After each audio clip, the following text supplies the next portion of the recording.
I think of comedians as sort of like a higher level psychologically than a lot of other human beings, because the nature of the job is to have to think about human behavior and to look at it from all sides.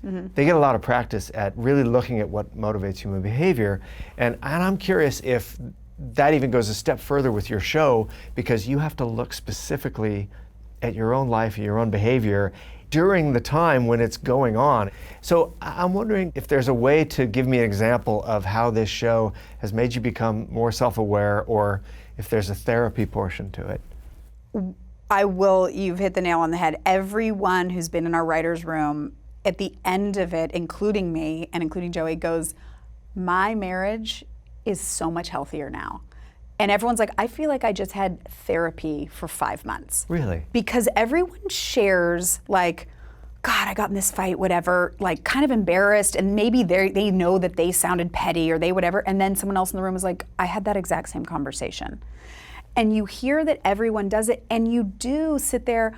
I 100% sit there with my husband, thinking about my husband. I'm like, I gotta treat him better. You know what I mean? Like, I gotta give him more of my time. While you're in the writer's room, you're having a Chinese chicken salad. Yeah. But it does make me, it does bring out your flaws, and you do sort of examine them, and then you do see how other people had that similar situation and maybe worked through it. And the men especially are like, this has been the best growing therapy experience for me. My marriage is like this now. Were there certain shortcomings about yourself that had to sort of come to light to be able to do this? In comedy, I mean, you have to not be interested in looking cool.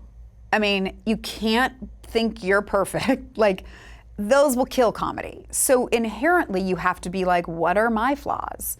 And, you know, I think we use that for comedic effect and some things. One thing is I want life to be fair.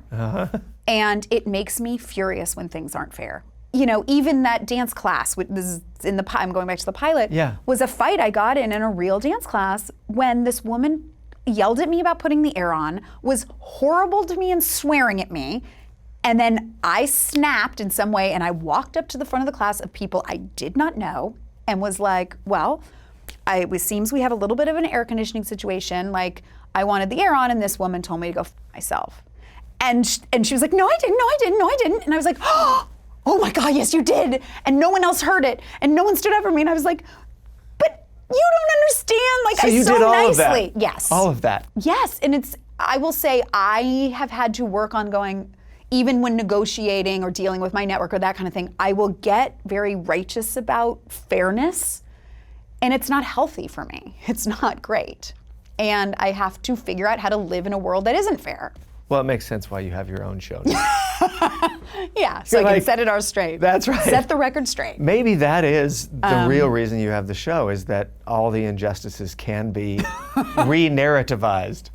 Yeah. Yeah. And I admit, like, I'm not a confrontational person. The character's gets in much more issues than I do. But I do have a thing where if somebody pushes back in certain ways, I do snap. Really? Mm-hmm. Like if somebody, that one time parking space where I literally just snapped and trapped the person. It's not great. Now that happened on your show too, where you blocked. I blocked them in. That was based on. And then they climbed out the passenger side door. That is a true story. Really? Mm-hmm. It was on Ventura Boulevard in Studio City. So I feel like the Valley is just a fertile ground for these things to happen. And it was so egregious the way the person did it. And then they just wouldn't look at me. And I was like, I'm right here and you can't open your door.